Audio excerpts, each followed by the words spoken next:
ओम परमात्मा नमः। मैं आपको गीता के 9वें अध्याय का महात्म सुना रहा हूँ। महादेव जी कहते हैं, पार्वती अब मैं आदरपूर्वक 9वां अध्याय का महात्म का वर्णन करूँगा। तुम स्थिर होकर सुनो। नर्मदा के तट पर महिष्मती नामक एक नगरी है। वहाँ माधव नाम के एक ब्राह्मण रहते थे जो वेद वेदांग के तत्वज्ञ और समय समय पर आने वाले आतिथ्यों के प्रेमी थे। उन्होंने विद्या के द्वारा बहुत धन कमाकर एक महान यज्ञ का अनुष्ठान किया। उस यज्ञ में बलि देने के लिए एक बकरा मंगाया।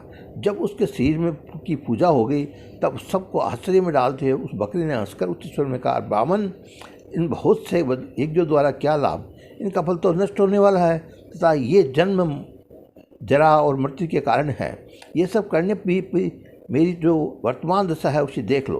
बकरे के इस अत्यंत कौतूहलजनक वचन को सुनकर यज्ञ मंडप में रहने वाले सभी लोग बहुत ही विस्मित हुए।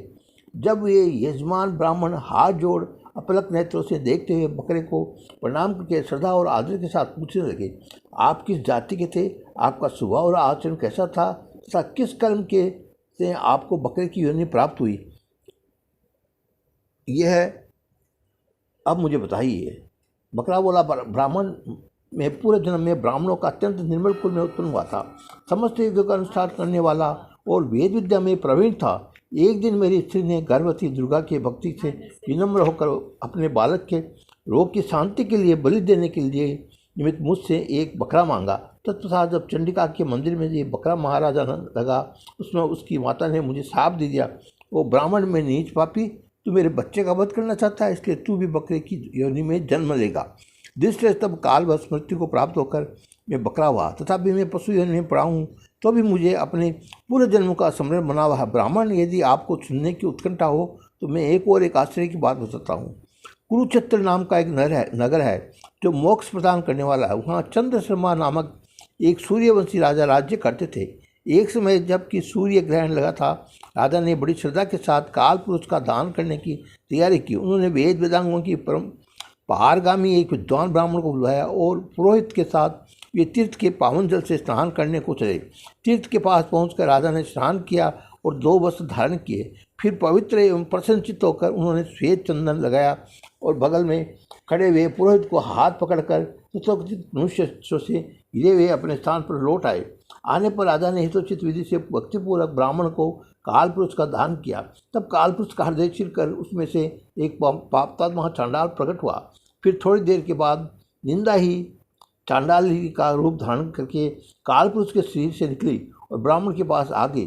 इस प्रकार चांडालों की वह जोड़ी आंखें लाल के निकली और ब्राह्मण के शरीर में हठात प्रवेश करने लगी। ब्राह्मण मन ही मन गीता के 9वें अध्याय का जप करते थे और राजा चुपचाप ये सबको तो देख रहा था।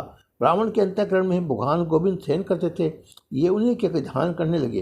ब्राह्मण ने जब गीता के 9वें अध्याय का जप करते थे अपने आश्रयभूत भगवान का ध्यान किया, उस समय गीता के अक्षरों में से प्रकट हुए विष्णु दूतों द्वारा पीड़ित होकर वे दोनों चंडाल भाग चले। उनका उद्योग निष्फल हो गया। इस प्रकार इस घटना को प्रत्यक्ष देखकर राजा के नेत्र आश्चर्य से चकित हो गए। उन्होंने ब्राह्मण से पूछा, विप्रवर, ये महाभयंकर आपत्ति को आपने कैसे पार किया? आप किस मंत्र का जप तथा किस देवता का स्मरण कर रहे थे? वह पुरुष तथा वह स्त्री कौन थी? वे दोनों कैसे उपस्थित हुए? फिर वे शांत कैसे रहे? ये सब मुझे बताइए। ब्राह्मण ने बोला, राजन, चांडाल का रूप धारण करके भयंकर पाप ही प्रकट हुआ तथा वह स्त्री नंदा की साक्षात मूर्ति थी। मैं इन दोनों का ऐसा ही समझता था। उस समय मैं गीता के 9वें अध्याय के मंत्रों की माला जपता था। उसी का महत्व है कि सारा संकट दूर हो गया और महीपते मैं नित्य ही गीता के 9वें अध्याय का जप करता हूँ। उसी प्रभाव से प्रतिग्रह जनित आपत्तियों को पार पा सकता हूँ। ये सुनकर राजा ने उसी ब्राह्मण से गीता के 9वें अध्याय का अभ्यास किया। फिर दोनों परम शांति को मोक्ष को प्राप्त हो गए। ये कथा सुनकर ब्राह्मण ने बकरे को बंधन से मुक्त कर दिया और गीता के 9वें अध्याय का अभ्यास से परम गति को प्राप्त हो गया। ओम परमात्मा नमः, ओम परमात्मा नमः, ओम परमात्मा नमः।